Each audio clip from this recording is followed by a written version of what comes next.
Hello and welcome to Canotillo Combos, the official Canotillo ISD podcast. We are back after a break from Thanksgiving.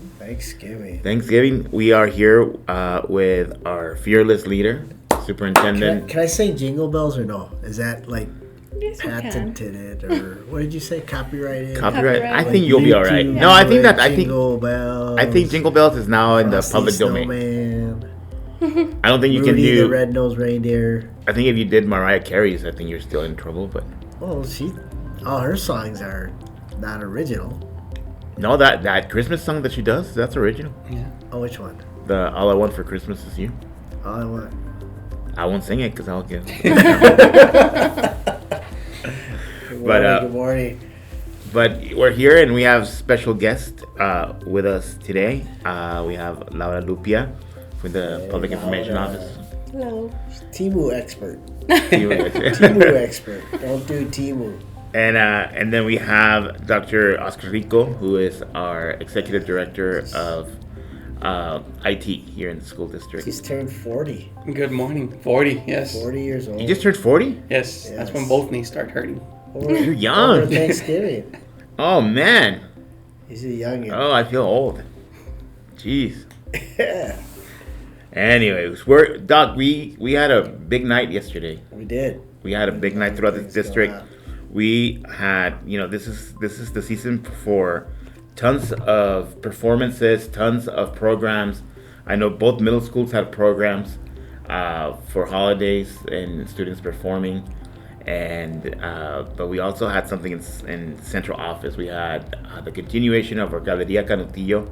This is our third gallery opening since we revived the gallery about a year ago, and Laura's a key person in that effort.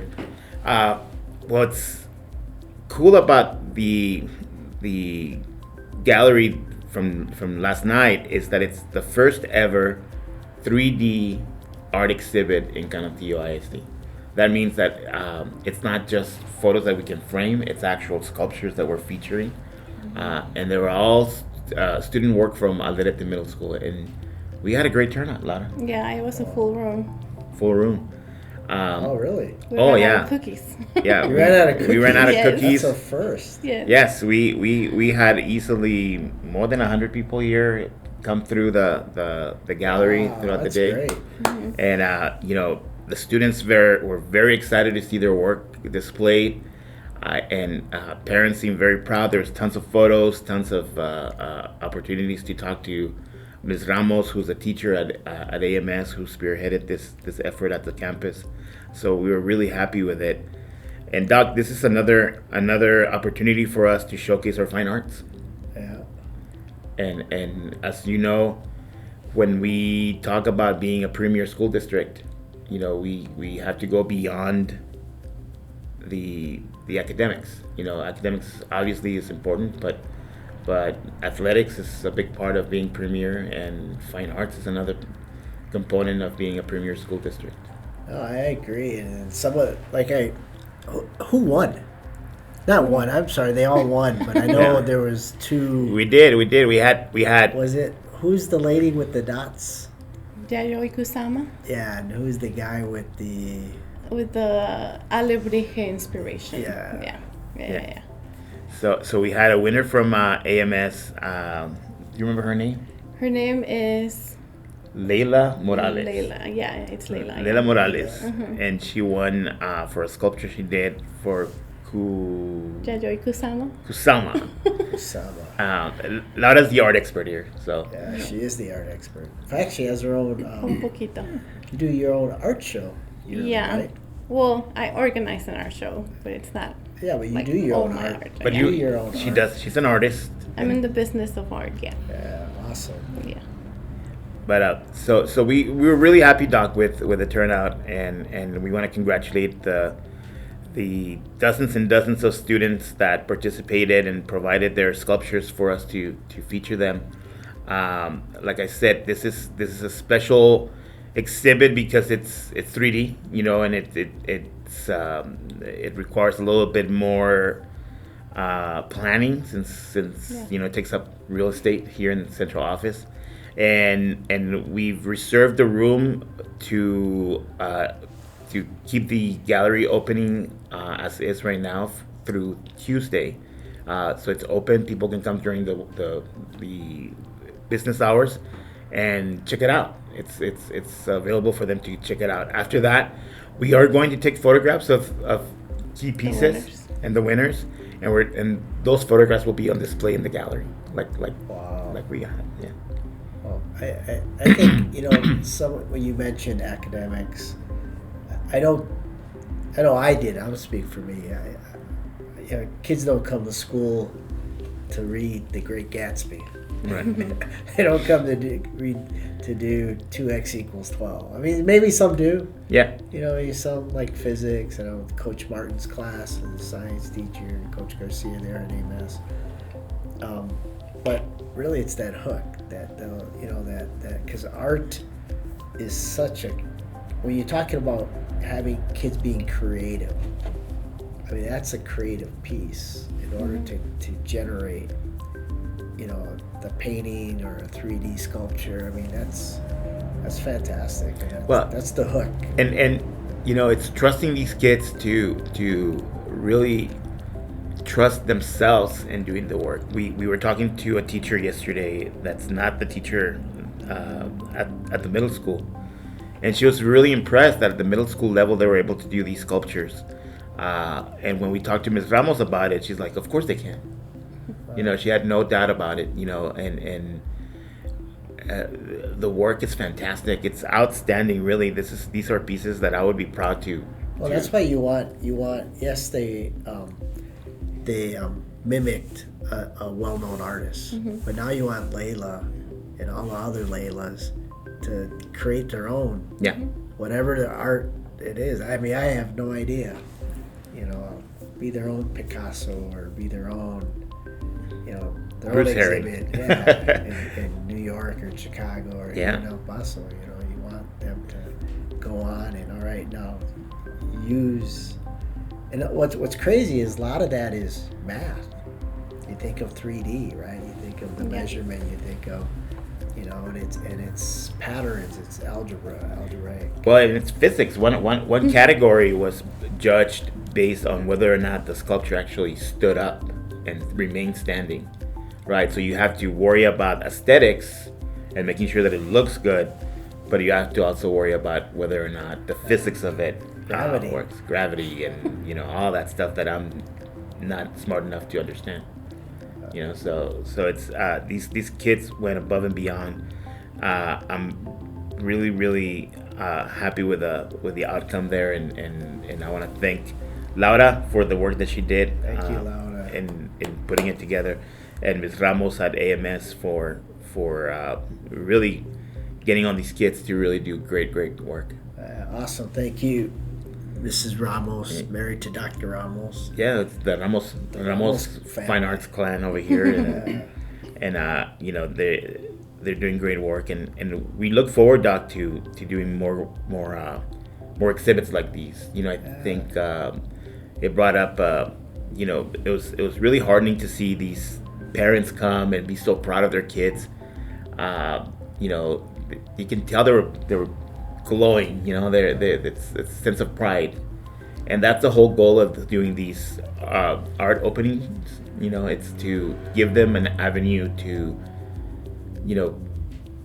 step away from the campus and make them feel like their work is being featured in a special way. Valued. Yeah. And then I think it also shows. I mean, this building. How old is this central office? God, it's like 1980s. Right. Yeah. Yeah. And it's not conducive to a gallery or art show. Or, No. It's not. We're in a old cafeteria back It's there. a factory here. It's a factory. yeah, Yeah, it's it a was an old factory. We're making the best out of it, Yeah. but still, it's not where you want to take students' work. I mean, we talk about 21st century, but we're in the 19th century Yeah. almost here. Well, and you bring a good point. Other school districts have created gallery spaces that are specific to showing artwork, and they meet the specs for artists. We don't have that, but we have an opportunity and the avenue to showcase the best we can. It does what it's designed to do in celebrating students, but we could be doing more.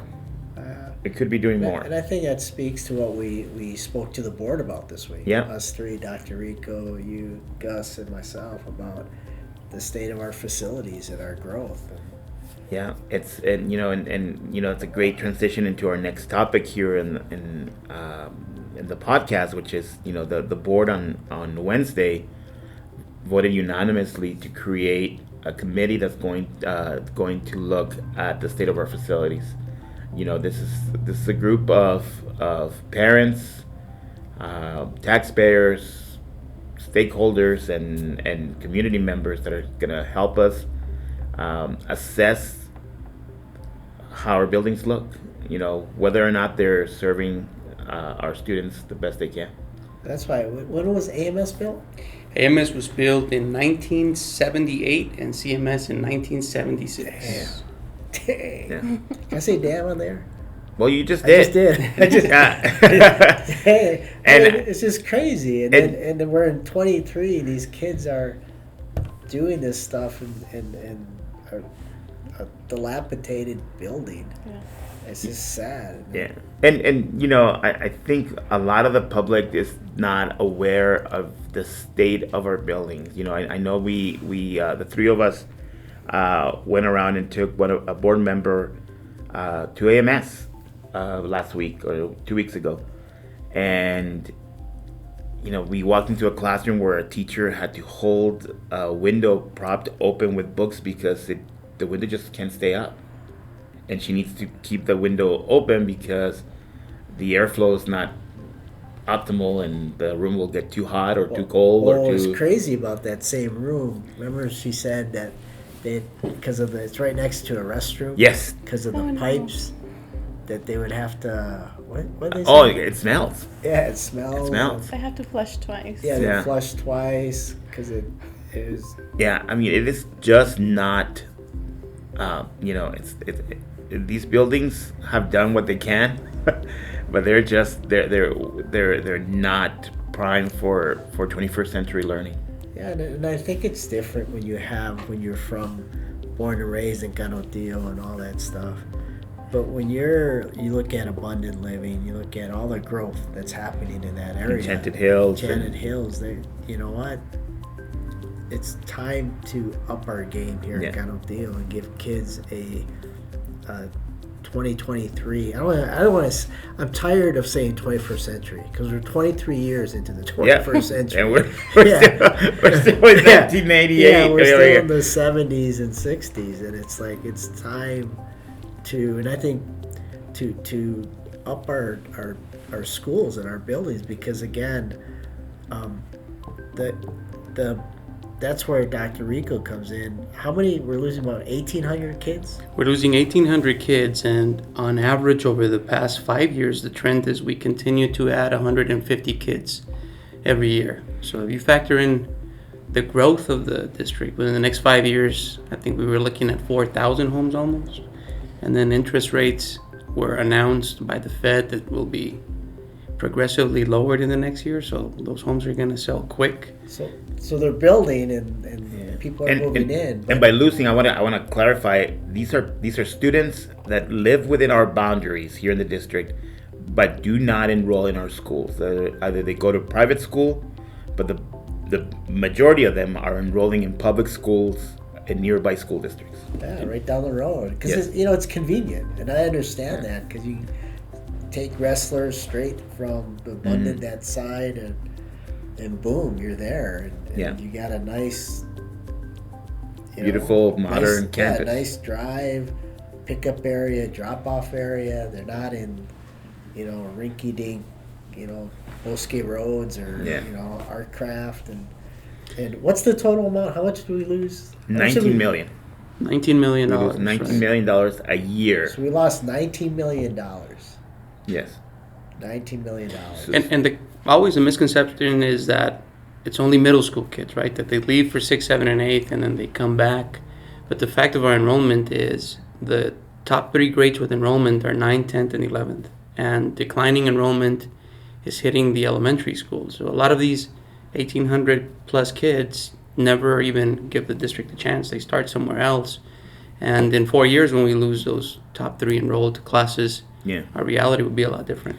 And you know, I think there's also a perception that they're leaving because of dissatisfaction, or they're leaving because of whatever it is. And I think, Doug, you hit the nail on the head.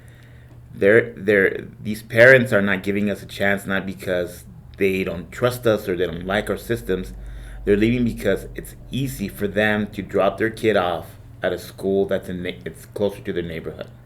And right now, you know, based on geographically where we have our schools and where the growth is, we are not serving those communities. We're not serving those communities, right? We're asking parents in Enchanted Hills to get in a car, get on Trans Mountain Road, cross the freeway, get on Talbot, and spend 20 to 40 minutes in traffic just to drop off their kid. When they can spend 10 minutes. Yeah.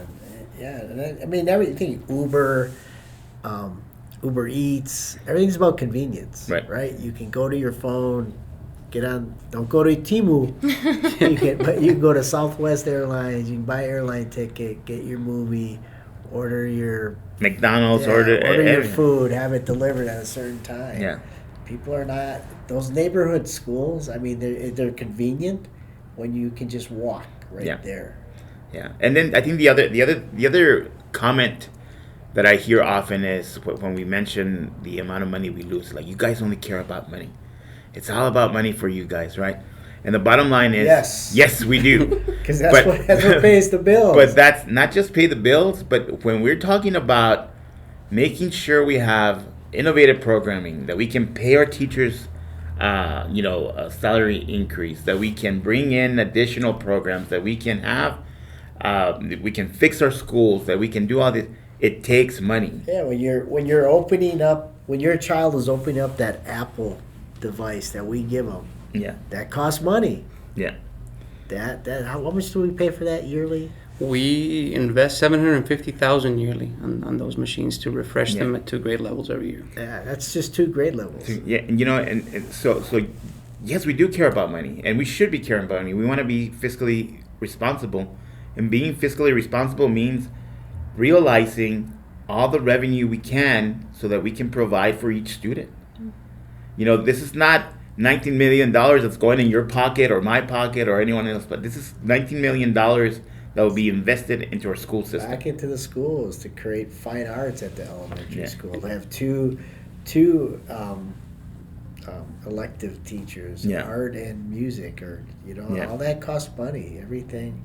So people that all you care about is money is, yes, we do, because the more money we have, the more money we can invest into our classrooms, to invest in our teachers, to come up with coding academy, to come up with new inventive and get rid of these old traditional elementary schools that we continue to do. So we don't have a choice. The average life of a school without a major renovation is said to be 25 years, right? And the high school was built in 2005. So you figure that's one of our newer schools? And it's getting there. Yeah. It's getting there. And the high schools, it is a beautiful school, and it looks great from the freeway, but it's showing its age. It's got leaks. It's got it's a capacity. We're lucky we have Northwest Early College, because otherwise we would be over capacity at the high school. We need more facilities there. We need to upgrade our athletic facilities. We need to create career technology facilities. We need to upgrade fine arts, all these things.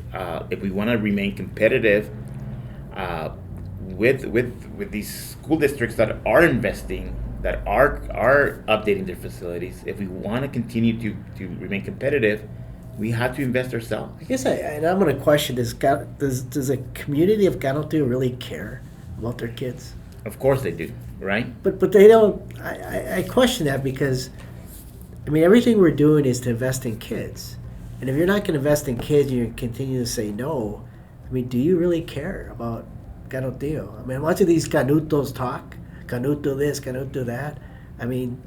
they don't put their actions, their words are not aligned.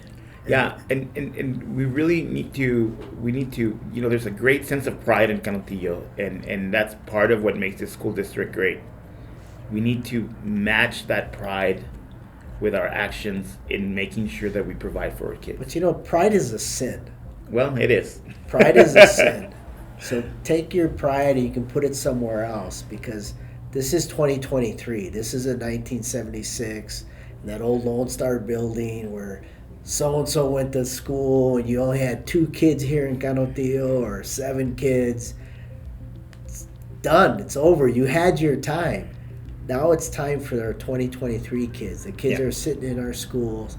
It's a different era. It's a different time. I mean, I graduated in 1984. I don't want some of these classrooms. They look like that. They still like 1984. Yeah. If you walk to CMS, you'll see it. You see the same thing over. It's no different.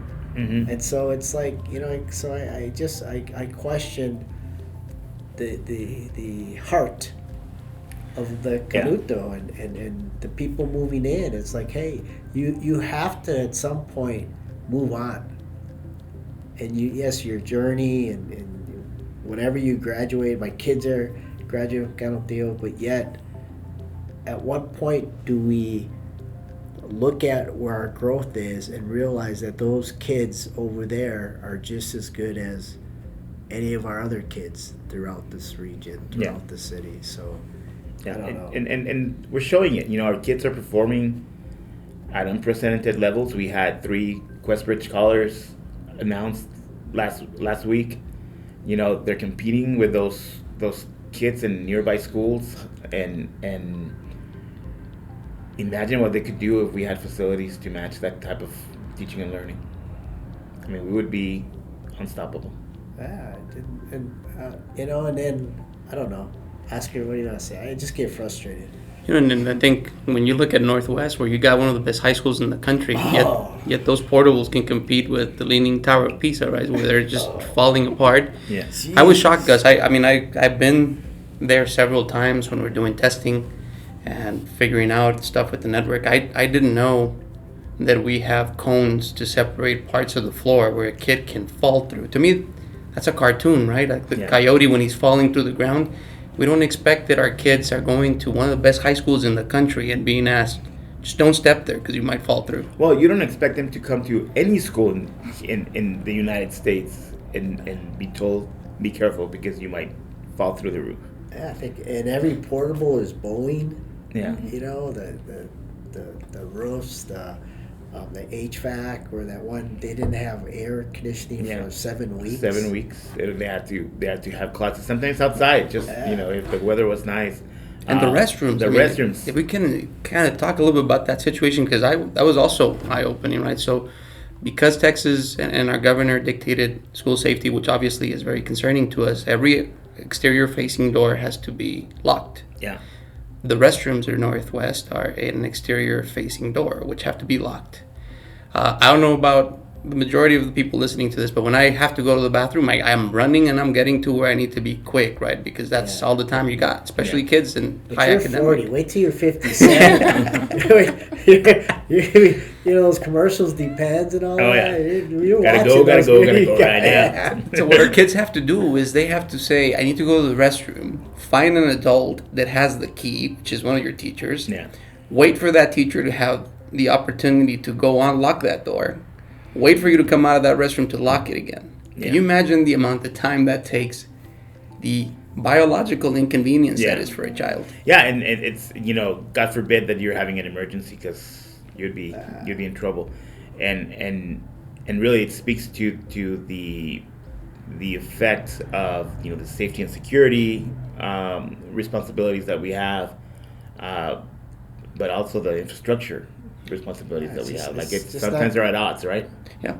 I came to the district in 2017 and I was the proud principal of Pride Venus and the proud principal of Alderete Middle School. And I remember we would have this issue with lockers, right? And parents wanted the lockers used or out. So when I wanted to take out the lockers, you cannot take carpets out of AMS, you cannot take lockers, you cannot do anything because then you expose kids to asbestos, right? So those 1970s carpets have to stay. Those 1970s lockers have to stay. There isn't anything you can do in that building without serious health dangers to our staff and students. Or major investment. Yeah, too, because we would need to spend a lot of money in asbestos abatement. And the only way you do that is Yeah. through a bond. Yeah. Really, the only way if you want to. Well, and I want to clarify that because people say people don't understand that the state of Texas require us to go out for bond approval if we want to improve facilities. There is no funding that the state gives us to fix or build new schools. $0, none. The state has told school districts, if you want to improve your schools or if you want to add a school that you may need, whether you need it or not, you have to borrow money and get approval from the voters. That is the only way to do it. And so we're this is, I want to dispel any myth out there that we're not managing the money correctly in order to. We're not deferred maintenance. Yeah, Why aren't you up? And yeah. how come? How'd you get $220 million behind? Like this is precisely how the state of Texas has said school districts should manage infrastructure and capital improvement. I mean, to fix roofs is like $9 to $15 million right there. And you look at our HVAC systems, boilers. They're old. We don't even have the Freon that it's already outlawed here in the United States. So again, Maybe you can buy it on Temu. You can buy it on Temu. Well, I think we can buy it at the bridge in Juarez, but I don't think that TCEQ in the state would be happy with that. We really are a school district that academically is at the forefront. We are modern in our thinking when it comes to academics and teaching and learning. Unfortunately, when it comes to infrastructure, we're still in the 19th. And I think one of the major message when we spoke to the board is, hey, y'all got to come together. Because, our board, there's different opinions and different constituents. But when it comes to kids and that mission and lead today, impact tomorrow, and future-ready kids, hey, you all have to come together, regardless of your differences. You got to come together and do what's right for kids. I mean, it's just, and I know it might have been hard or whatever, but it's the truth. And I'm just tired of playing these politics. When they get up there somewhere, it's just political, and you're just talking to your constituents. You're not really talking about kids. You're talking to the adults that are circling around them that don't even really have kids in our system. And they may not understand the needs of a modern school system. To them, maybe the way they went to school is the right way of doing it, but they're wrong. I mean, you can't expect teaching and learning to be stuck in the 80s, 70s, 60s and be successful. And it's a good time to invest in our schools too. I mean, we tripled the homestead exemption with these constitutional amendments. The tax rate in our district every year goes down, and for us that are not into that financial world, what is happening is just whenever the growth is higher than expected, the state compresses our tax rate. So every year the tax rate goes down, along with the homestead exemption now tripled, right? So and every bond is a tax increase, right? And that's why you see it on the ballot. What we really have to look at is the compression or the reduction every year is going to be X number of cents, and the increase is going to be Y number of cents. So what is the difference, right? It might be a net zero difference. It might be a difference of 1-2 cents. And I guess it goes back to what you were saying, Dr. G, is the investment in our kids worth an extra cent or an extra 2 cents?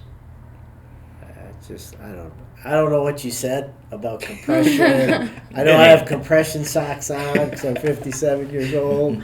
But that's why you're going to be a great superintendent. Because again, and I agree with you, it's 1 cent, 2 cents that we can each invest in our future. And I think that's just got to come together and we're gonna try it again. Like I said, my parents came to this country in 1954, knocking on the border. Thank God it's before Donald. That I won't even say. Yeah, Abbott. Abbott. I'd probably end up in. I'd probably be in New York. You'd be in New York or New York or Chicago. Stuck on some wire there that you might put in there. Free bus ride. Free bus rides. No, we we're stuck on a wire. Obviously, we're always going to do the best we can for our kids. Yeah. We just hope that we're able to provide something that will really facilitate them reaching their goals and reaching new heights. You know we have the talent. We saw the talent last night with these artists. We see it on the field with Coach Brooks and his athletes. And we see it in the classroom with these Questbridge scholars. It's happening. Like we have it throughout the district. Kudos to UTEP. Last night I was at the teacher residency. Yeah.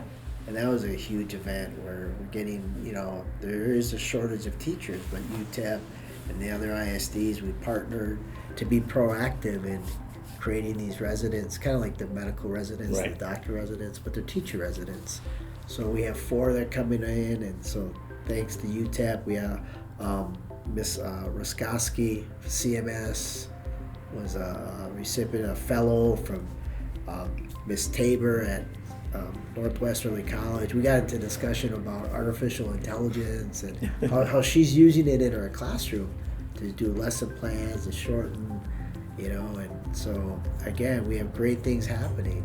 Yeah, it's our teachers, our students are fantastic, top notch, and we need to make sure we give them the tools that they need to keep going.